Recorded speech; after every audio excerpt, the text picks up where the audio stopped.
My name is Mubeen son of Khudabakhsh, village Rani का, post office Mandikheda, tehsil Firozpur Jhirka, district Mewat Nuh. और आपकी उम्र? 38। मुझे देखते रहिए आप, यहाँ नीचे में देखिए, मुझे देखिए। 38। 38। हाँ जी। Very good. अच्छा, आपका कितने साल का एक्सपीरियंस है सर? एक्सपीरियंस सन 1989 से ड्राइविंग कर रहा हूँ सर। फिर कितने साल का हो गया आपका एक्सपीरियंस? सर 89, 11, 10, 21, 20 साल 20 साल ऑलरेडी। हाँ जी। और क्या क्या ट्रक चलाए हैं आपने? ट्रक सारे मतलब जितने भी हैं, 6 व्हीलर, 4 व्हीलर और 10 व्हीलर, 12 व्हीलर की भी आ गई है गाड़ी। बाइक से लेकर स्कॉर्पियो वगैरह कुछ, मतलब कोई भी ऐसी व्हीकल नहीं है सर। एक वॉल्वो गाड़ी तो चलाई नहीं है। अच्छा और तो बाकी सारी चलाई है। अच्छा। आप कहाँ तक पढ़े लिखे हैं सर? मैंने 10+2 कर रखे हैं।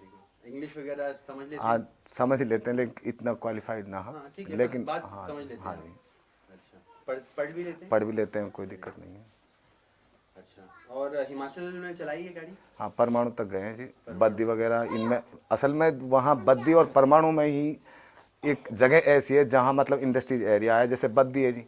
क्योंकि जो हम ओसो व्हीकल चलाते हैं जी, हम जैसे माल लाते हैं वहाँ से, मद्रास से लाते हैं, आंध्रा से लाते हैं, बॉम्बे से लाते हैं, तो बद्दी तक ही, क्योंकि वहाँ इंडस्ट्रीज एरिया है जी। और जगह कई जगह ऐसे जहाँ पर वो पहाड़ी इलाका तो है ही, हर जगह इंडस्ट्रीज एरिया नहीं है।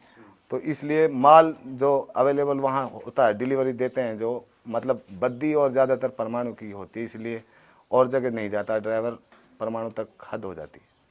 अब जैसे हमारा शो है, हम जैसे बहुत आगे तक जाएंगे, रिकांगपिओ तक। हाँ जी, कोई दिक्कत रोहतांग नहीं। तक। ऐसा है सर, उसमें ड्राइविंग जो आदमी यहाँ से कन्याकुमारी जा रहा है सर, ये 200 किलोमीटर का एरिया, इसका क्या है जी, हिमाचल 200-250 के लगभग है जी, पूरा हिमाचल।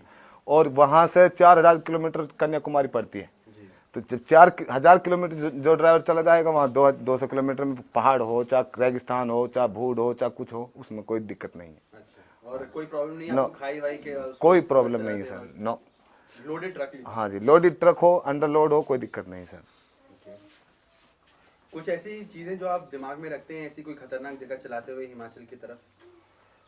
हिमाचल तरफ क्या मतलब सेफ्टी क्या बरतते हैं? सेफ्टी यही है सर, वहाँ मतलब पहाड़ी इलाका है, चढ़ाइयाँ उतार हैं, इसीलिए मतलब अपनी गाड़ी की सेफ ब्रेक, सेफ क्लच और डीजल वगैरह भी मतलब इतना ना हो गाड़ी एयर ले जाए वहाँ, और गाड़ी चढ़ाई में या उतरते समय, चढ़ाई चढ़ते समय मतलब एयर ले जाए। और मतलब लाइट वगैरह सारा ओके होनी चाहिए गाड़ी, तो गाड़ी लेके जानी चाहिए। कहीं ओके ना हुई, कुछ खराबी आ गई तो आप पूरा फिक्स करना भी जानते हैं? हाँ मैकेनिक हाँ, की जरूरत पड़ती है? क्यों नहीं, इतना तो है जी, लाइट वगैरह, डीजल एयर निकालना, अगर मान लो कोई चीज़ गरारी वगैरह टूट जाती है, उसको तो हम डाल ही कह सकते हैं स्पेयर पार्ट के बगैर। लेकिन हम कोई मतलब फॉल्ट ऐसा हो जाता है कि ले भाई गाड़ी स्टार्ट बंद हो जाती है, उसको हम स्टार्ट करके ले जा सकते हैं। क्रॉस वगैरह मान लो टूट जाता है, तो उसको सेट करके नहीं, इधर उधर ज्वाइंट करके उसको पहुंचा सकते हैं। अच्छा अच्छा, हाँ जी। ठीक है।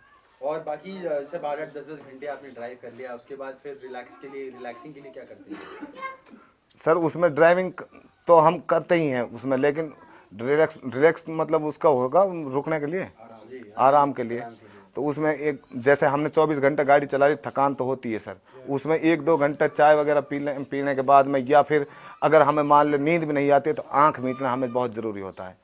मतलब आँख अगर आदमी की आँख मीच जाती है आध पौन घंटा, तो उसमें भी आदमी की नींद पूरी हो जाती है। तो उसका जो नींदों का नशा है, सर में दर्द होने लगता है ज़्यादा नींदों से, तो उसमें थोड़ा आराम की बहुत ज़रूरत होती है। अच्छा, और कोई आपको कोई किस्सा वैसा आपके साथ कभी हुआ हो जहाँ पे कुछ मुश्किल में पड़ गए हो और निकल गए हो वहाँ से, कुछ दिमाग लगा के कुछ तरकीब निकाल के, कुछ ऐसा कुछ इंटरेस्टिंग कुछ हुआ है आपके साथ कभी ट्रक ड्राइविंग के वजह? इतना आपने 20 साल चलाया, कुछ तो खास हुआ होगा कभी? सर ऐसा तो कुछ भी नहीं हुआ, लेकिन और सब छोटा मोटा होती थी, गाड़ी एयर ले जाती थी बीच रोड पे, मतलब कई बार हम गाड़ी को टोचन करके, गाड़ी एक्सीडेंट हो जाती थी, उसको लाते थे टोचन करके, तो टोचन टूट जाता था। तो उसमें मतलब गाड़ी के लिए सेफ वो आते थे, वो क्या बोलता है, इशारा, मतलब जॉइंट नहीं, वो रोड के इशारे होते हैं ना, जो वो लगा देते थे लाल रेड, मतलब वो लकड़ी वगैरह पटक देते थे, और फिर उसको रास्ते में दूसरी गाड़ी टोचन करके लेके जाते थे। अच्छा, हाँ। बहुत अच्छी बात है। बाकी आपने चालू कैसे किया, मतलब truck driving driving? Truck driving का मतलब है जी, हमारा जीवन के लिए मतलब कुछ बच्चों के लिए कमाना जी और उनकी परवरिश के लिए, पढ़ाई लिखाई के लिए बच्चों की ज़िंदगी बनाना। जी। कोई शौक के लिए तो करते नहीं है जी। शौक के लिए तो इतने बड़े रईस नहीं है। जो हम अगर शौक करते तो अपने स्कॉर्पियो वगैरह गाड़ी वगैरह खुद चलाने जानते हैं, अपने पास पर्सनल होती गाड़ी। अब ड्राइविंग करते हैं तो हम सिर्फ बाहर जाते हैं तो कमाने के लिए जाते हैं, बच्चों के लिए कुछ फ़ायदा होगा, बच्चे पढ़। मजा आता है आपको कि सिर्फ काम के लिए करते हैं? मजा आता है? सर मज़ा बच्चों से ज़्यादा मज़ा क्या है जी। अगर हमारे बच्चे क्वालिफिकेशन हो जाएगा, क्वालिफाइड हो जाएगा, बच्चे पढ़ जाएंगे, हम कमा के लाएंगे और बच्चे खाएंगे तो मज़ा उसमें है। अगर हम कमाएंगे नहीं तो बच्चों को मज़ा कहाँ से नहीं, आएगा। कमाना एक जगह है, बच्चों की परवरिश एक जगह है, पर जैसे सिर्फ ट्रक और आपके रिश्ते की बात की जाए तो वो रिश्ता कैसा है? देखो जी, हमने पढ़ाई भी करी है जी। पढ़ाई करने के बाद में जब हम ड्राइवरी लाइन में आ गए तो हमने अब ड्राइवरी से अच्छा कोई काम ही नहीं लगता है सर। अच्छा अच्छा, ये हुई ना बात। हाँ जी, हम घर पे भी कुछ काम नहीं करते हैं, सिर्फ ड्राइवरी। अब जाते हैं और 2 महीना में 15 दिन में आ जाते हैं, फिर अपनी ड्राइव चल जाते हैं। अब जैसे दिल्ली से कन्याकुमारी चले गए, मद्रास चले गए, बॉम्बे चले गए, इधर से आ गए, अपने घर होके बच्चों से मिल गए, फिर बॉम्बे चले गए। बॉम्बे से आए, रास्ते में एक मतलब शाम को 2 घंटे के लिए रुके और फिर दिल्ली खाली कर दी। तो ऐसे अपना रूटीन चलता रहता है सर। तो प्रॉपर लोडेड ट्रक चलाने में हिमाचल में कोई नहीं, कोई दिक्कत नहीं sir. Thank you very much.